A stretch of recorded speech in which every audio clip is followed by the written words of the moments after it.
परिचय। अधिकतर परिस्थितियों में हमारे आसपास की चीजों में कुछ न कुछ बदलाव होता है। इनमें से कुछ बदलाव अस्थायी, जिनमें कुछ नए तत्व ना बने, उन्हें भौतिक बदलाव कहते हैं। कुछ अन्य बदलावों में नए तत्व बनते हैं और कुछ अपनी पहचान खो देते हैं।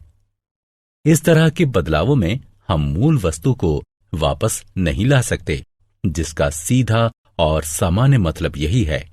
उन्हें स्थायी बदलाव के तौर पर जाना जाता है। उदाहरणार्थ, कागज के जलने पर कार्बन का बनना। जब कागज जला दिया जाता है तो कार्बन के कण राख बन जाते हैं। इनको दोबारा से कागज नहीं बनाया जा सकता। इस तरह ये स्थायी रासायनिक परिवर्तन है। उद्देश्य। इस पाठ के अंत में आप निम्न करने में सक्षम हो जाएंगे: रासायनिक परिवर्तन को पहचानना, रासायनिक प्रतिक्रिया के समीकरण लिखना, रासायनिक परिवर्तन को वर्गीकृत करना, विभिन्न तरह के रासायनिक प्रतिक्रियाओं के उदाहरणों की सूची बनाना। रासायनिक अभिक्रियाएं। एक रासायनिक अभिक्रिया वो होती है जिसमें तत्व या तत्वों की रासायनिक प्रतिक्रिया से एक नया तत्व या कई तत्व बनते हैं। ऐसे पदार्थ जो रासायनिक प्रतिक्रिया में भाग लेते हैं उन्हें अभिक्रिया यानी रिएक्टेंट्स कहा जाता है। जो नए पदार्थ बनाते हैं उन्हें उत्पाद कहा जाता है। लोहा और सल्फर रिएक्टेंट्स हैं और आयरन सल्फाइड उत्पाद है। जब चीनी को गर्म किया जाता है तो वो जल जाती है। चीनी में पानी के अणु कार्बन छोड़ जाते हैं। रासायनिक समीकरण लिखना। रासायनिक अभिक्रिया में रिएक्टेंट्स एक या अधिक एक साथ प्रतिक्रिया करते हैं और एक नया यौगिक बनता है जिसे उत्पाद कहते हैं। उदाहरण, एल्यूमीनियम ऑक्साइड को डाइल्यूट सल्फ्यूरिक एसिड के साथ मिलाएं जो एल्यूमीनियम सल्फेट और पानी के रूप में हो। इस अभिक्रिया को इस प्रकार से लिखा जा सकता है: aluminium oxide dilute sulphuric acid के साथ अभिक्रिया करके एल्यूमीनियम सल्फेट और पानी बनाता है।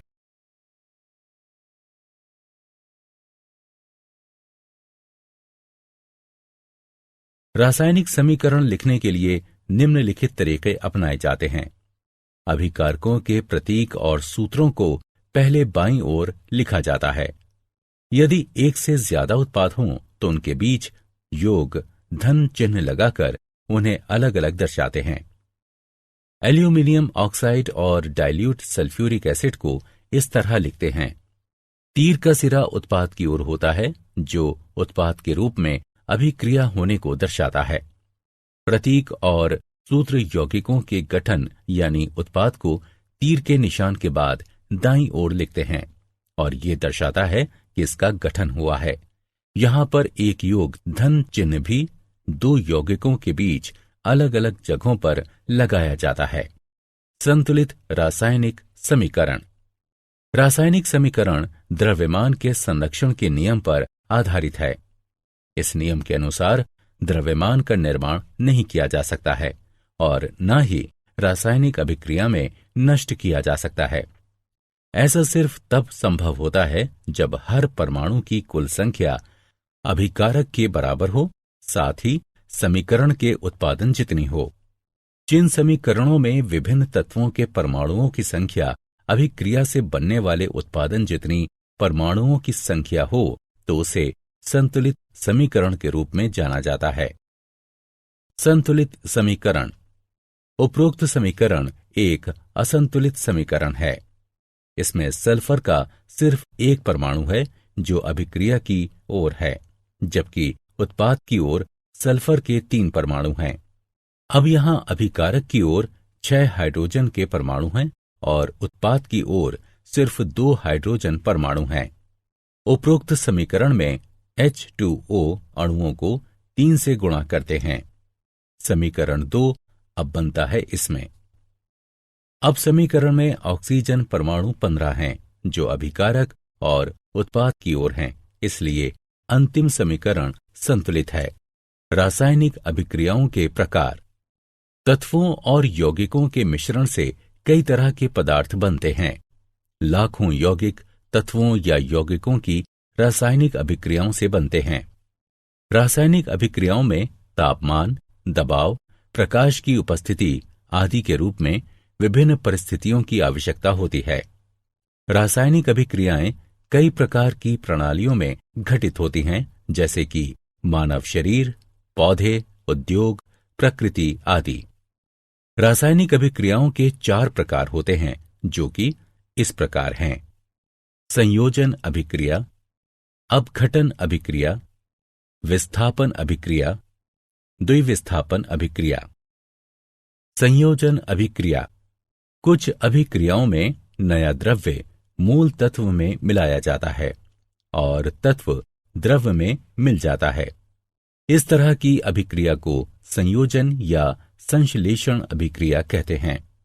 संयोजन अभिक्रियाएं वो होती हैं जिनमें एक तत्व किसी दूसरे के साथ अभिक्रिया करके एक यौगिक बनाता है। ऐसी अभिक्रियाओं को संश्लेषण अभिक्रियाएं भी कहते हैं। उदाहरणार्थ, हाइड्रोजन को ऑक्सीजन से मिलाने पर पानी बनता है। संयोजन अभिक्रियाएं। एक मैग्नीशियम रिबन लें और उस पर लौ की गर्मी दें। इसके जलने से चमकदार सफेद रोशनी निकलती है। मैग्नीशियम रिबन सफेद पाउडर में बदल जाता है। पाउडर में थोड़ा पानी मिलाएं और लाल लिटमस पर एक ड्रॉप रखें। लाल लिटमस नीला हो जाता है। ऐसा संयोजन अभिक्रिया से होता है। ऑक्सीजन हवा में मैग्नीशियम के साथ मिलकर सफेद पाउडर मैग्नीशियम ऑक्साइड MgO बनाती है। मैग्नीशियम ऑक्साइड पानी के साथ मिलकर मैग्नीशियम हाइड्रोक्साइड बनाता है। इसमें लाल लिटमस नीला हो जाता है। अपघटन अभिक्रियाएं। अपघटन अभिक्रियाएं वे होती हैं जिनमें एक यौगिक सरल यौगिकों में टूट जाता है। उदाहरणार्थ, गर्म करने पर कैल्शियम कार्बोनेट से कैल्शियम ऑक्साइड और कार्बन डाइऑक्साइड बनता है। पानी का अपघटन करने पर जब इसे बिजली से गुजारा जाता है तो ये हाइड्रोजन और ऑक्सीजन देता है। अपघटन अभिक्रियाएं। संगमरमर का एक टुकड़ा लें, इसे चिमटे से पकड़ें। कुछ समय के लिए इस पर आग की गर्मी दें। इसे ठंडा होने दें। इसे पानी में डाल दें। फिर इसमें लाल लिटमस डालें। इस तरह लाल लिटमस नीले रंग में बदल जाता है। कैल्शियम कार्बोनेट यानी संगमरमर अपघटित होकर कैल्शियम ऑक्साइड और कार्बन डाइऑक्साइड बन जाता है। कैल्शियम ऑक्साइड के बनने पर पानी के साथ अभिक्रिया होती है जो उपरोक्त हल देता है, जिसमें लाल लिटमस नीले रंग में बदल जाता है। एक टेस्ट ट्यूब में 0.5 ग्राम जिंक कार्बोनेट लें। टेस्ट ट्यूब को एक काग और एक डिलीवरी ट्यूब में फिट करें। लौ से उसमें ऊष्मा दें। इससे एक रंगहीन गैस बाहर निकलती है। इस गैस को नींबू पानी से गुजारते हैं तो ये दूधिया हो जाता है। जिंक कार्बोनेट को गर्म करने से यह अपघटित होकर कार्बन डाइऑक्साइड गैस और जिंक ऑक्साइड बनाता है। कार्बन डाइऑक्साइड नींबू पानी को दूधिया कर देती है। एक चाइना डिश में 1.0 ग्राम फेरस सल्फेट लेकर गर्म करें। तेज गर्म करने पर फेरस सल्फेट का रंग हरे से बदलकर भूरा हो जाता है। एक तीखी महकदार गैस भी इससे बाहर निकलती है। ऐसा फेरस सल्फेट के अपघटन की वजह से होता है, जो ब्राउन फेरिक ऑक्साइड और SO2 और SO3 जैसी तीखी महकदार वाली गैस निकलती है।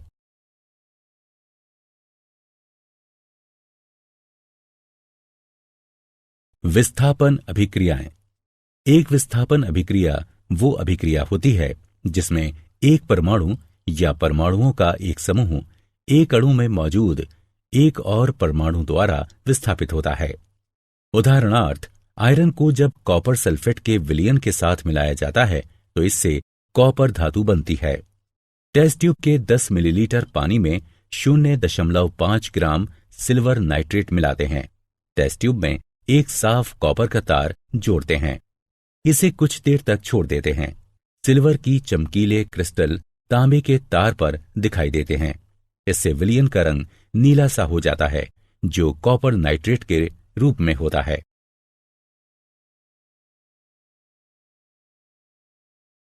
इस अभिक्रिया में लौह धातु को कॉपर के साथ मिलाने पर कॉपर सल्फेट का विलयन विस्थापित होता है।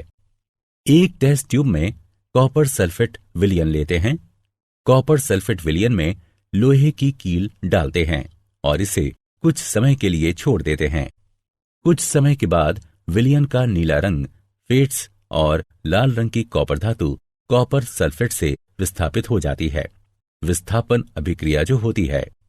विस्थापन अभिक्रियाओं के कुछ अन्य उदाहरण हैं।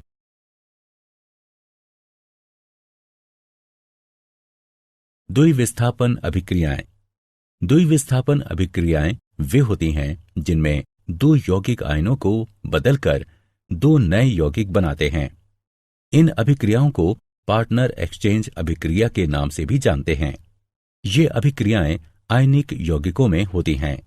उदाहरणार्थ, कॉपर सल्फेट और हाइड्रोजन की अभिक्रिया में सल्फाइड, कॉपर सल्फाइड और सल्फ्यूरिक एसिड बनते हैं।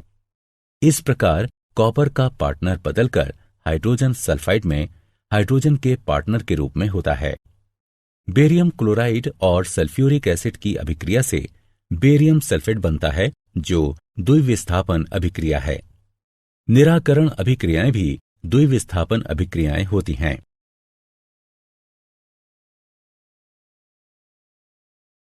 रेडॉक्स अभिक्रियाएं। रेडॉक्स अभिक्रियाएं वे होती हैं जिसमें ऑक्सीकरण और इसकी कमी से एक ही समय में होती हैं। इन अभिक्रियाओं में एक पदार्थ में कमी होती है जबकि अन्य ऑक्सीडाइज्ड होता है।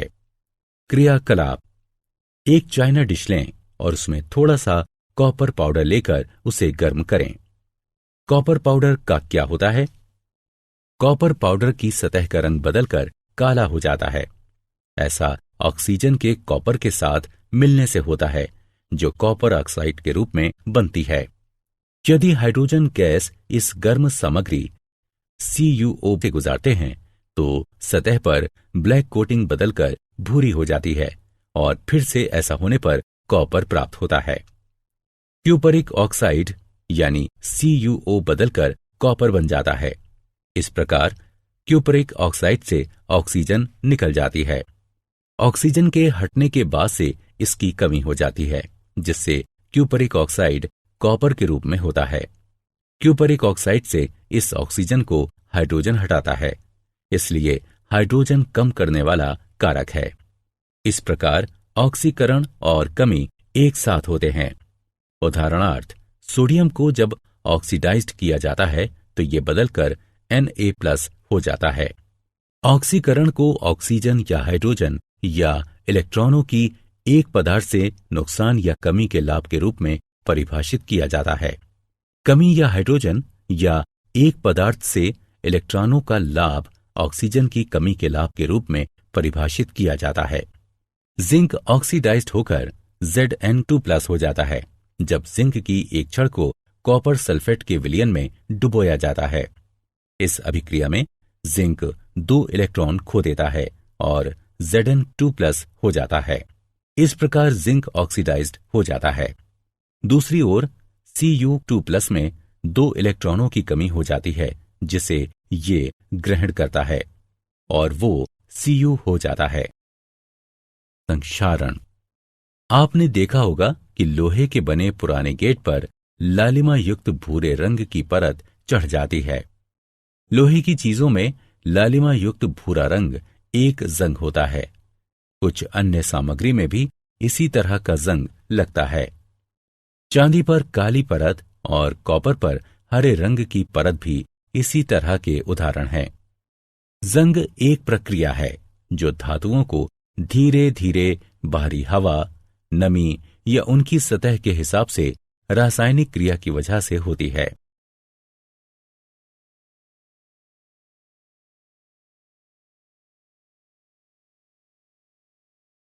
विकृत गंधिता। अगर एक धातु में अभिक्रियाशील होती है, इसकी सतह पर धीरे धीरे ऑक्सीजन और पानी यानी नमी की मार पड़ सकती है।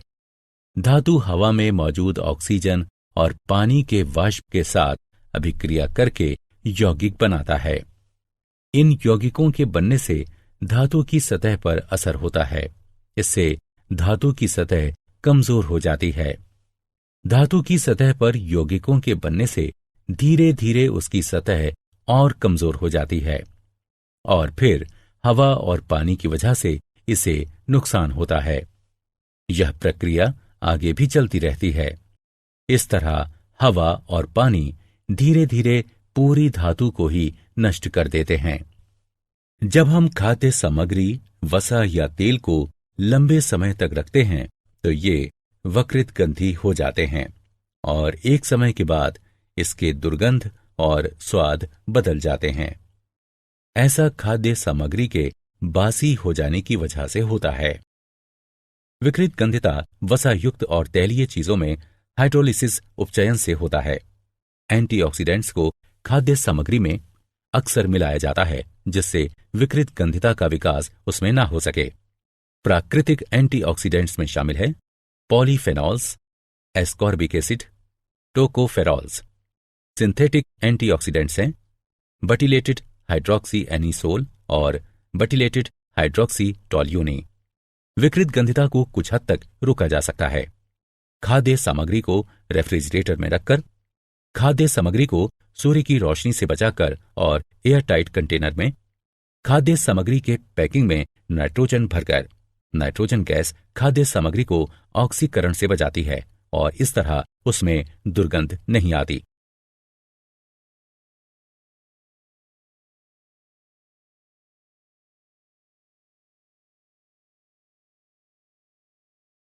क्या आप जानते हैं स्लैग्ड चूने का उत्पादन CaOS जमा H2O L गिव्स CaOH2aq की अभिक्रिया से होता है, जिसका प्रयोग दीवारों की पुताई में किया जाता है।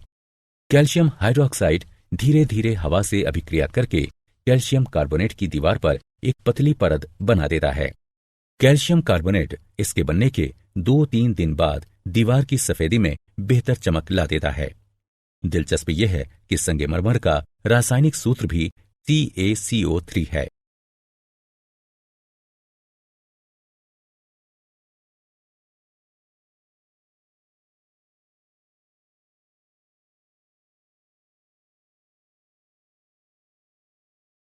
सारांश। आइए हमने जो कुछ सीखा है उसे संक्षेप में दोहराएं। रासायनिक अभिक्रियाएं स्थायी बदलाव करती हैं। प्रत्येक रासायनिक अभिक्रिया एक संतुलित रासायनिक समीकरण द्वारा दर्शाई जा सकती है। विभिन्न प्रकार की रासायनिक अभिक्रियाओं की चर्चा करें। संयोजन अभिक्रियाएं, अपघटन अभिक्रियाएं, विस्थापन अभिक्रियाएं, द्विविस्थापन अभिक्रियाएं और रेडॉक्स अभिक्रियाएं।